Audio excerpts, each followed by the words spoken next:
Luzon, Visayas, Mindanao at buong mundo. Ngayon ay Lunes, May 19, 2025. Ako si Barbie Mulak at ito ang Balitang A to Z.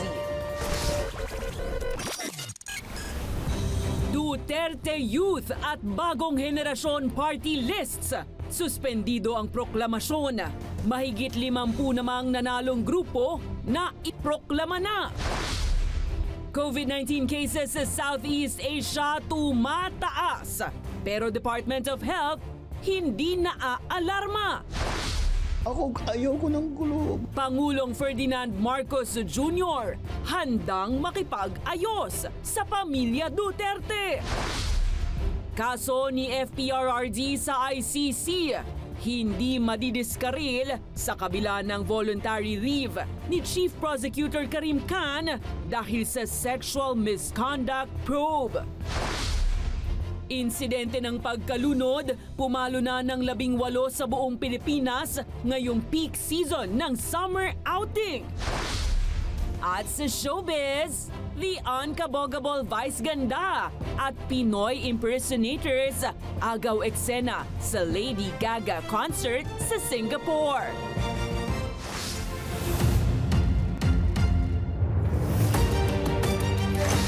Magandang gabi, pambungad sa ating newscast. Opisyal nang ipinroklama ngayong Lunes ng Commission on Elections sa mga nanalong party list sa 2025 midterm polls.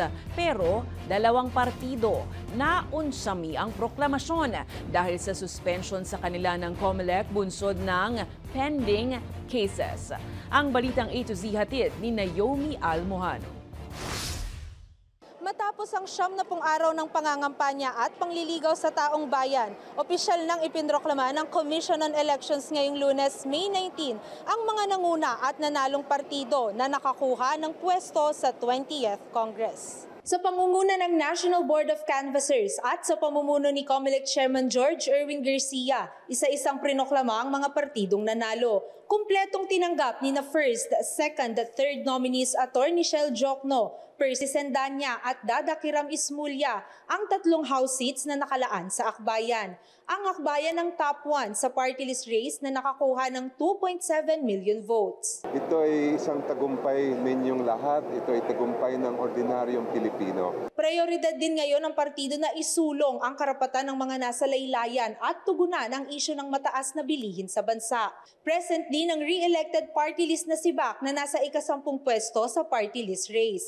Halos 600,000 boto ang nakuha ng si Bac at garantisado na ang isang house seat para sa first nominee nitong si Brother Eddie Villanueva. Ang second nominee nito na si Domingo Rivera ang tumanggap ng Certificate of Proclamation.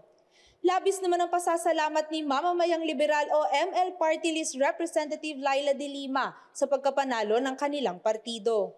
Those who took a chance on me, those who took a chance sa amin. Ang pakiusap ko lang ay hindi kami iwanan sa laban na ito because we need everyone when we push back harder, louder, and stronger.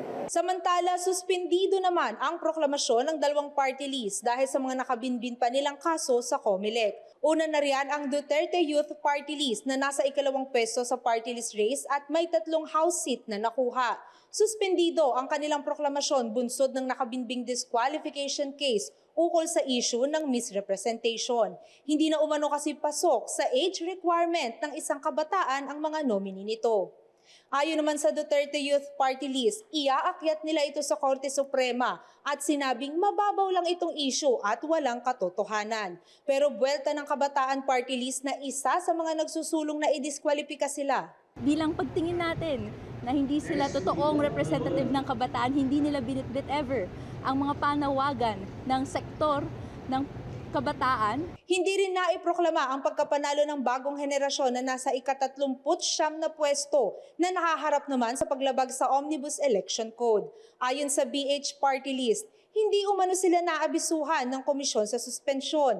Agad din silang naghain ng urgent motion to proclaim sa komisyon para dinggin nila ang boses ng taong bayan. Ito po'y base sa determination mismo ng National Board of Canvassers. Hindi po nangangahulugan na hindi kasama sa proklamasyon ay hindi nanalo.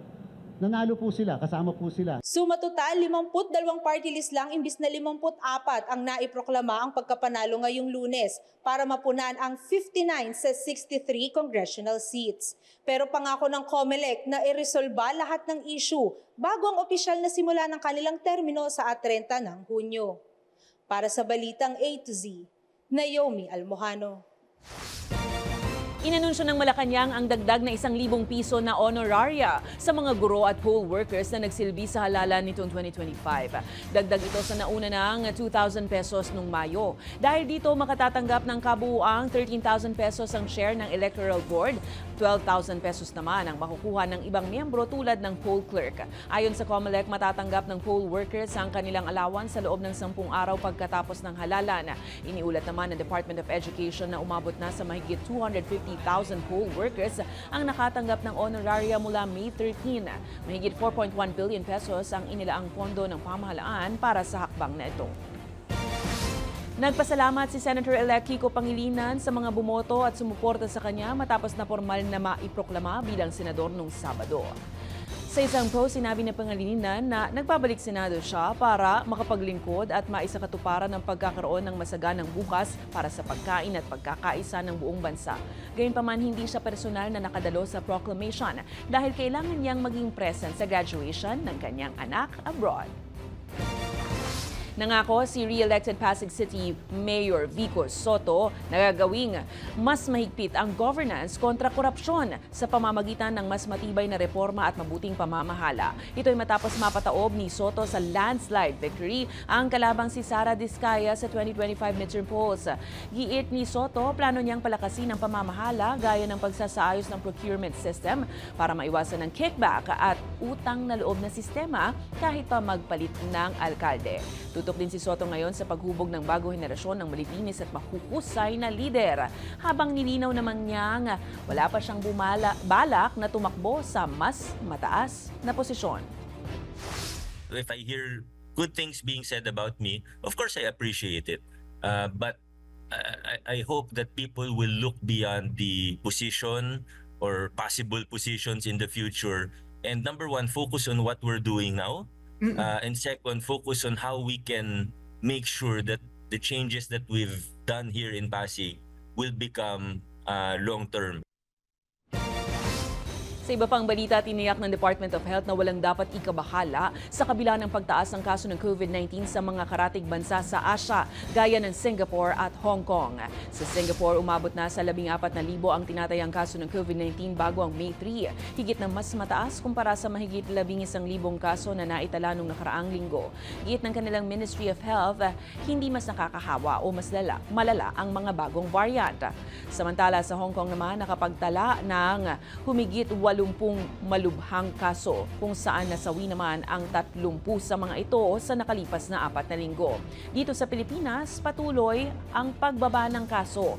Mula mahigit 14,000 kaso noong 2023, bumaba ito sa humigit 1,700 na lang ngayong taon. Paalala ng DOH, magsuot pa rin po ng face mask sa mga pagamutan at manatili sa bahay kung may sakit.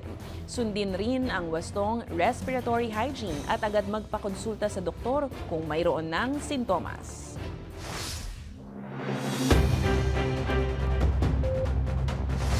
Inatasan ni PBBM ang Department of Agriculture na ituloy ang programang 20 pesos kada kilo ng bigas hanggang sa matapos ang kanyang termino sa 2028. Ayon kay Agriculture Secretary Francisco Chu Laurel, target ng programa ang mahigit 15 milyong pamilya o katumbas ng 60 milyong Pilipino. Sa ilalim ng programa, maghahati sa subsidiya ang DA at mga LGU para maibenta ang bigas sa halagang 20 pesos.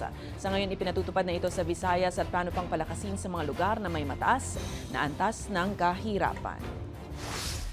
Inutos na ho ni Presidente sa amin at sa akin na gagawin na natin to hanggang 2028. Kaugnay niyan, iniimbestigahan naman ng DA ang mga traders sa Luzon na bumibili ng palay sa halagang 13 hanggang 15 pesos kada kilo, na higit na mas mababa kumpara sa gastos ng mga magsasaka. Ayon kay Agriculture Chief Francisco Q. Laurel, nasa 32 lugar sa Luzon ang natukoy ngayon ng ahensya na may ganitong aktibidad. Git ng DA, hindi dapat bababa sa 20 pesos ang bili ng palay para hindi malugi ang mga magsasaka. Plano naman ng ahensya na direktang bumili ng palay sa mga magsasaka sa susunod na anihan sa pamamagitan ng purchasing group ng gobyerno.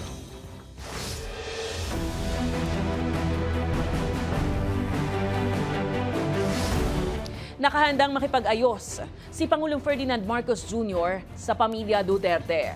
Sa unang episode ng bagong podcast ni Marcos, sinabi ng Pangulo na nais niyang makasundo ang lahat. Anya kahit hindi magkasundo sa ilang pulisiya, mas nais niya sanang magtulungan na lang at tanggalin ang gulo. Matatandaang 2024 nabuwag ang tinaguri ang Uniteam ni Marcos at ang dati niyang kaalyado si Vice President Sara Duterte. Nagsimula ang hidwaan ng busisiin sa Kamara ang confidential funds sa opisina ni VP Sara at kalaunan ay pagbibitiw ng bise sa gabinete ng Pangulo. Lumalim naman lalo ang away politika matapos murahin at pagbantaan ng ikalawang Pangulo si Marcos noong Nobyembre na nasundan naman ang pagkakaaresto ng International Criminal Court sa dating Pangulong Rodrigo Duterte mula po yan sa poder ng gobyerno ng Pilipinas noong Marso. Ako, ayoko ng gulo. Gusto ko makasundo sa lahat ng tao. Mas maganda, marami na akong kaaway. Hindi ko kailangan ng kaaway. Kailangan ko kaibigan.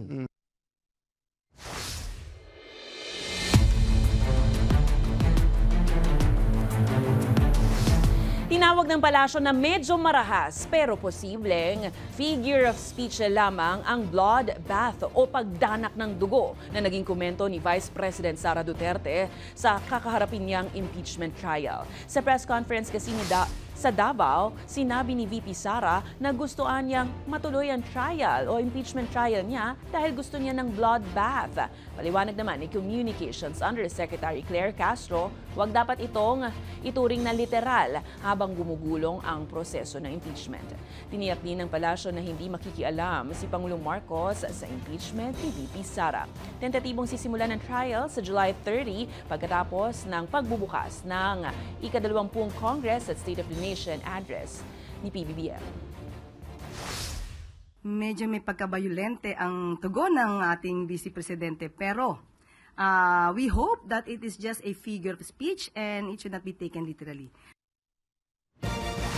Iginigit naman ni Akbayan Representative-elect Chel Jokno na dapat ituloy ang impeachment trial laban kay VP Sara Duterte sa kabila yan ng lakas at impluwensya ng kanilang pamilya sa politika. Si Jokno ang itatalagang House Prosecutor at bagamat wala pang articles of impeachment na iniata sa kanya, handa siyang humarap sa anumang kaso. Matatandaan na ang Akbayan ang nanguna sa party list race at ang unang naghain ng impeachment laban kay Duterte. We have supported this process from the beginning. And I want to make it clear that we are doing this because we believe that there must be accountability. And we want truth and justice to prevail. Hindi naman basta-basta kami sumasali sa kung ano-ano mga aktibidad. Pinag-aaralan ng mabuti yan ng Akbayan Party List. Update mula sa ICC, tuloy ang confirmation of charges hearing ni dating Pangulong Rodrigo Duterte sa International Criminal Court sa September 23. Sa kabila ito ng pansamantalang pagbaba sa pwesto ng ICC Chief Prosecutor na si Karim Khan dahil sa investigasyon sa umano'y sexual misconduct. Naniniwala naman ang abogado ng extrajudicial killings na si Cristina Conti na hindi magkakaaberya sa kasong crimes against humanity laban sa dating Pangulo Duterte. Ang balitang A to Z ni Kim Salinas. Panibagong hamon sa International Criminal Court ang pagvo-voluntary leave ni Chief Prosecutor Karim Khan. Ito'y upang bigyan daan ang investigasyon sa reklamong sexual misconduct laban sa kanya. Palaisipan ngayon kung paano na ang kasong pinangungunahan niya laban kay dating Pangulong Rodrigo Duterte na crimes against humanity sa The Hague, the Netherlands. Pero hindi nababahala si Attorney Cristina Conti, ang abogado ng mga biktima ng extrajudicial killings. Habang iniimbestigahan siya sa sexual misconduct allegations. So ito ay matagal na, siguro mga last year pa itong na-raise. At kami, wini-welcome namin na nag-leave na siya ngayon habang tuloy-tuloy yung investigation. Nauna nang naharap sa paghamon ng ICC matapos magbaba ang Amerika ng sanctions. Ito'y dahil sa warrant of arrest na inilabas ng ICC laban sa US ally na si Israeli Prime Minister Benjamin Netanyahu dahil sa umano'y war crimes sa Gaza. Pero naniniwala si Conti na hindi madidiskaril ang mga kaso sa ICC kabilang ang kaso ni dating Pangulong Duterte. All systems go, wala namang material na aberya o material na abala itong pag-relieve ni Karim Khan sa nakikita namin ngayon. Sa pangkalahatan, malakas naman ang kaso dahil wala kang maipagkakaila na nangyari yung insidente at patayan. Pero syempre, mahabang proseso. Habang nakalibsikan, pansamantalang papalit ang kanyang 2 deputy prosecutors. Mami Mandiaye Niang. So si Niang is a Senegalese judge who has been with this case since 2022. So essentially, he will just be continuing his work, leading and guiding the prosecution team. Of course, on track pa rin tayo para sa September 23 na confirmation of charges hearing. Sa ngayon, inaabangan ng panig ni Conti ang magiging announcement ng ICC patungkol sa registration at application ng mga biktima ng extrajudicial killing sa kanilang hiling na makilahok sa kaso. Para sa Balitang A to Z, Kim Salinas.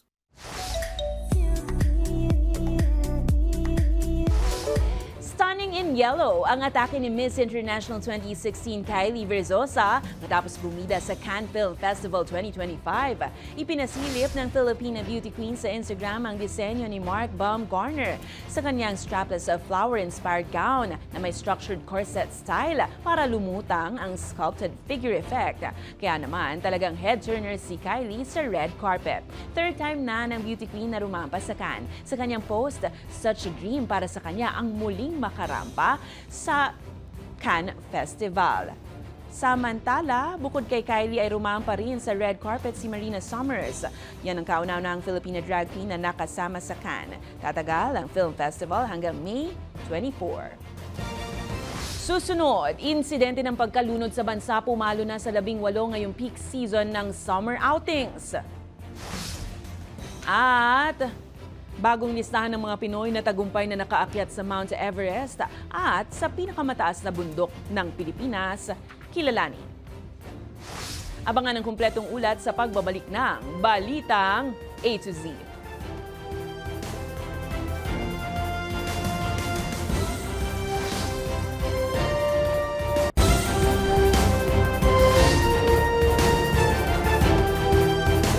Tinupok ng apoy ang nasa halos 40 kabahayan sa Barangay 628 Anona Street, Santa Mesa, Maynila nitong Lunes, May 19. Ayon sa Bureau of Fire Protection Station 2, 2 ang patay habang 2 rin ang nasugatan sa naturang sunog. Gawa sa magagaan na materyales ang karamihan sa mga kabahayan, kung saan tinatayang aabot sa 400,000 piso ang halaga ng pinsala. Idineklara namang under control na ang sunog bandang mag-aalas 7 ng gabi. Naalam pa ng mga otoridad ang sanhi ng sunog.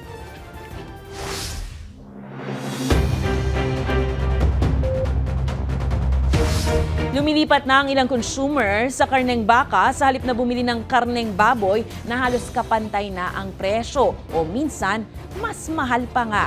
Ayon sa agri-group na Sinag, asahan ng tataas muli ang presyo ng baboy matapos na pansamantalang tanggalin ng Department of Agriculture ang maximum suggested retail price sa baboy. May balitang A to Z si Ace Cruz. Karneng baka ang binili ni Max para ihain sa kanyang pamilya sa tanghalian. Mas okay niya ito kumpara sa karneng baboy lalo't hindi naman nakakalayo ang presyo nito. Konti lang naman po kasi yung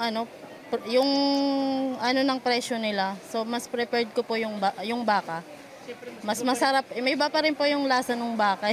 Kung bumaba ng 50 pesos, di sa magbababoy na lang ako. Yan ang dahilan kung bakit ayon sa meat vendor na si Nanay Elizabeth ay hindi nila ramdam ang pag-alis pansamantala ng maximum suggested retail price o MSRP sa karneng baboy. Pabari wala rin. Kaya talagang wala kami kinikita talaga ngayon. Totoo lang yun. Bin mo ang sabi ko namin 330. Paano yung mga buto, paano yung mga ulo, mga paa? Hindi man presyo yung taasan yan. Kaya lahat ng lamaang bawi sa laman lang at saka liyempo. March 10 ay patupad ang MSRP sa karneng baboy na 380 pesos kada kilo sa liyempo at 350 pesos naman sa kada kilo ng kasim at pigi. Pero noong isang linggo, pansamantala itong tinanggal ng Department of Agriculture o DA dahil sa mababang compliance sa hanin ng retailers. Nauna nang sinabi ni DA Secretary Francisco T. Laurel Jr. na kanila muna itong re-reviewin pero tiniyak na muli itong ipatutupad. may kailangan akong batas na ayusin, meron akong kailangan na internal policy ng DA sa NMIS na baguhin, pati yung registry ng mga farms kailangan natin baguhin, tsaka yung safety ng mga, marami, pati logistics of course. Nilinaw ng kalihim na sa Metro Manila lang sila nagkaproblema, sa MSRP lalo't mas mataas ang demand dito ng karneng baboy. Para naman sa agri-group na Sinag, asahan ng tataas muli ang presyo ng karneng baboy lalo't kailangan ng mga retailer na makabawi sa kanilang puhunan dahil sa mataas na hango bunsod ng patong o yung porsyento ng middleman. Ibig sabihin, pwede na magbenta ng mas mataas. With that, sa tingin natin, tataas konti yung presyo ng retail price. Baka babalik ng 400 to 450 yung presyo. Ngayong wala na umiiral na MSRP sa baboy, balik 480 pesos na ang presyo kada kilo ng liempo, habang 380 pesos naman sa kada kilo ng laman, pork chop at kasim. Ang ilang consumer tuloy, paunti-unti lang ang bili. Hindi natin kayang bumili ng 1 kilo. Ngayon, para makatipid lang tayo, makakain kayo ng karne, gagawin lang natin, bibili tayo ng kahit magkano lang, isasawag natin sa gulay. Pero depensa na lang meat vendor, hindi pa sila nagbabawi sa mga lugi nung ipinatupad ang MSRP sa baboy. Sa halip ay natsyempo lang na mataas ang kanilang hango rito. Para sa Balitang A to Z, Ace Cruz. Pinaigting ng Laguna Provincial Police ang deployment ng tourist police sa iba't ibang resort sa gitna ng mga insidente ng pagkalunod. Ngayong bakasyon ng karamihan sa mga bata at peak season ng mga outing. Kabilang sa iniinspeksyon ay isang resort sa Nagcarlan para tingnan kung sapat ba ang nakatalagang lifeguards at first aid responders. Ang Balitang A to Z ni Kim Salinas. Huling hirit sa tag-init ang mga naghahabol na makapag-outing, gayong ilang linggo na lang ay magbabalik eskwela na ang mga estudyante. Kabilang sa dinadagsa ay mga resort para makapag-swimming. Kaya nagbabala ang Philippine National Police dahil umabot na sa 18 ang bilang ng pagkalunod sa buong bansa sa buwan lamang ng Abril. 6 dito ay sa Laguna. Ngayong taon na to, 2025, nakapagtala tayo ng 6 na insidente ng droning. Compare naman nung 2024 na nakapagtala tayo ng 8. Pero itong mga droning nito ay naganap dun sa mga lugar kung saan wala talagang mga lifeguard kasi sa mga rivers lang siya. Kabilang sa mga biktima ay mga hindi nabantayang mga bata at mga nakainom ng alak pero nagsiswimming pa rin. Kaya pinaigting ng Laguna Police Provincial Office ang pagpapakalat ng mga tourist police sa mga resort sa probinsya. Meron po tayong 130 na tourist police members na nakadeploy. So divided po ito sa iba't ibang mga tourist destination sa buong Laguna. Kabilang sa binisita ng Laguna PNP ang Woodland Villa sa Nagcarlan. Puntahan ito hindi lang para sa swimming kundi para sa events gaya ng weddings, camping at team building. Ayon sa resort owner na si Manny Valencia, sa 8 taong operasyon ay walang naitalang aksidente o insidente ng pagkalunod. Trained lifeguard na siyang nagjo-duty. Minsan talagang maraming guests, no? At parang hindi natin kaya na tingnan lahat. So kumukuha tayo ng mga trained lifeguard, no? Parang outsource namin 'yan. Sumusunod din sila sa taunang training ng Nagcarlan LGU sa mga resort owner. Kakandak ng training yung mga taga Red Cross. At isinasama ko din po yung aking mga tao para at least yung mga first aid natin, alam nila kung paano gagawin once na may mga biglaang hindi magandang pangyayari po. Dagdag ng pamunuan ng Woodland, prioridad nila ang kaligtasan ng mga bisita kaya nagdaragdag sila ng first aid responders lalo na tuwing maraming bisita. Sa huli, ang kanilang hangad ay ligtas na makapag-enjoy at makapag-relax ang bawat bisita. Para sa Balitang A to Z, Kim Salinas.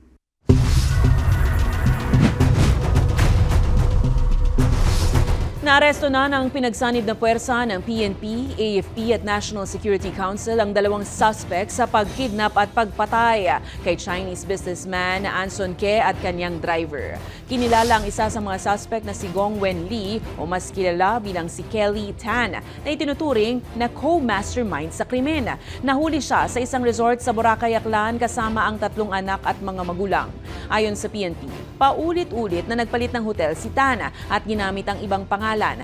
Nag-charter pa umano ito ng private jet mula Maynila patungong Aklan para takasan ang mga otoridad.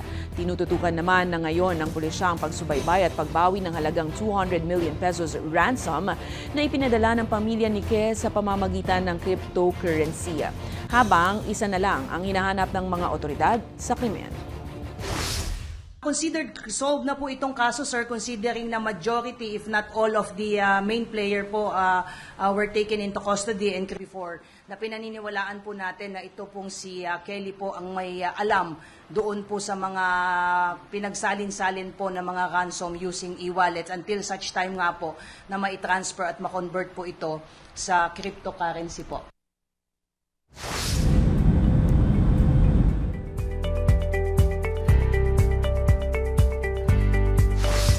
Nakipagpulong si Pope Leo XIV kina Ukrainian President Volodymyr Zelensky at kanyang asawa na si Olena Zelenska pagkatapos ng kanyang inaugural mass sa Vatican. Kasabay nito ipinakita ni Zelensky sa Santo Papa ang isang painting ng Mother and Child, isang banal na icon na ipininta sa lumang kahon ng artillery shells mula yan sa lugar malapit sa Izium, Ukraine. Ayon kay Zelensky, sumisimbolo ito sa mga batang biktima ng digmaan, lalo na ang mga sapilitang dinukot at idineport ng Russia. Dagdag niya, ipinagdarasal nilang makabalik ang mga binihag ng mga bata sa Ukraine at umaasa sa suporta ng Vatican para sa kanilang ligtas na pag-uwi.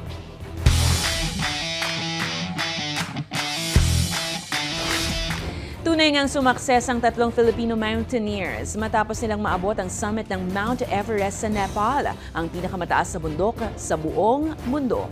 Napagtagumpayan kamakailan ito ni Rick Rabe, Geno Panganiban at Miguel Mapalad. Ang 51 anyos na si Rabe mula Cotabato City ang ika-9 na Pilipinong nakaabot sa pinakamataas na bundok sa mundo na may 8,848 meters ang taas. Sinundan siya kinaumagahan ni Panganiban ng Pasig at Mapalad ng San Juan. Pinuri naman ng netizens ang kanilang tapang at kababaang loob na maabot ang tuktok ng tinaguriang bubungan ng mundo. Congrats mga kababayan! Samantala dito sa Pinas, palaban si Nanay Leticia in her era. Kabilib-bilib kasi ang 70 anyos na si Nanay Leticia Sobebe matapos maakyat ang Mount Apo. Yan naman po ang pinakamataas na bundok sa Pilipinas. Naabot ni Nanay Leticia ang 2,954 meters above sea level. Isang patunay na kayang-kaya pa rin makamit ang mga pangarap kahit anong edad. Isang post, nagsuot pa ng gown si Mommy para sa pangmalakasang post sa Mount Apo. Amaze na amaze naman ang mga netizen na tinawag siyang inspirasyon at simbolo ng lakas at determinasyon. Congrats, Nay Leticia! Sa aming pagbabalik sa showbiz, sa Unkabogable Vice Ganda at Pinoy impersonators, agaw eksena sa Lady Gaga concert sa Singapore. Manatiling nakatutok, kayo ay nanonood ng Balitang A to Z.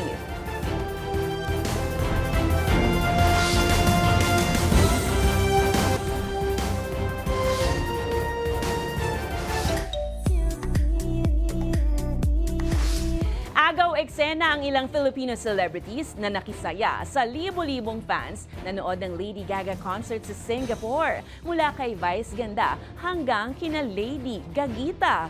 Ang mga eksena sa Balitang A to Z Showbiz ni Rod Garabon. Hype na hype ang pag-hype ng Pinoy impersonator na si Bench Juarez Hipolito sa kapwa fans na naghihintay manood ng Mayhem concert ni Lady Gaga sa Singapore. Nagmistulang warm-up show ang paandar ni Bench sa pagpapataas ng energy ng Little Monster fans sa loob ng National Stadium. Historical moment naman para sa isa pang Pinoy imitator na si Lady Gagita ang finally maka-face-to-face ang kanyang idolo. Matapos kasi ang 15 years ay nakita na niya ng personal ang American singer. At swerting mula sa kanyang front row area ay lumapit, yumakap at nakiselfie sa kanya ang pop icon. Samantala, present din sa concert si Meme, Vice ganda na nakasuot ng outrageous red outfit. Sunod sa estilo ng mga damit ni Gaga. Kanya-kanyang selfie at pa-picture naman ng ilang Pinoy fans na naispatan si Vice na siyang ibinahagi rin ng TV host sa kanyang Instagram. May 18 umarangkada sa Singapore ang Mayhem Tour ni Lady Gaga sa kanyang nag-iisang stop sa Asia kung saan sold out ang mahigit 47,000 seats para sa kanyang 2 oras na performance. Nakatakda rin ang kanyang sold-out show sa parehong venue ngayong May 19, 21 at 24. Para sa Balitang A to Z Showbiz, Rod Garabon.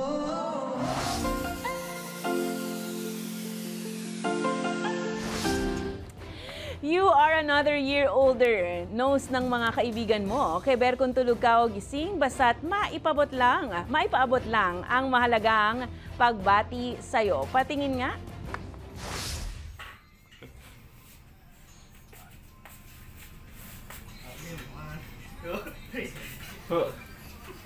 Happy birthday to you. Happy birthday to you. Happy birthday. Happy birthday. Happy birthday to you. Nanghihina pa yung pamos eh. Tulog ka na, boss. Tulog ka na. Okay. Tulog. Happy birthday, Shao! Kung kayo ay may kwentong kakaiba, mga kwento ng pag-ibig, storya ng inspirasyon at pag-asa, maaari nyo itong ibahagi. Sumali sa ating Facebook group na Balitang A to Z. Panoorin ang replay nating programa at sundan na ating social media pages. Hanapin ang Balitang A to Z.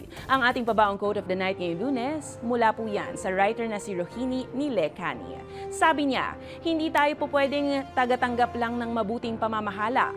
Dapat maging bahagi tayo at katuwang sa pagbuo nito. At yan po ang mga balita at impormasyon, mga kwentong may dalang inspirasyon na tinutukan ng Balitang A to Z.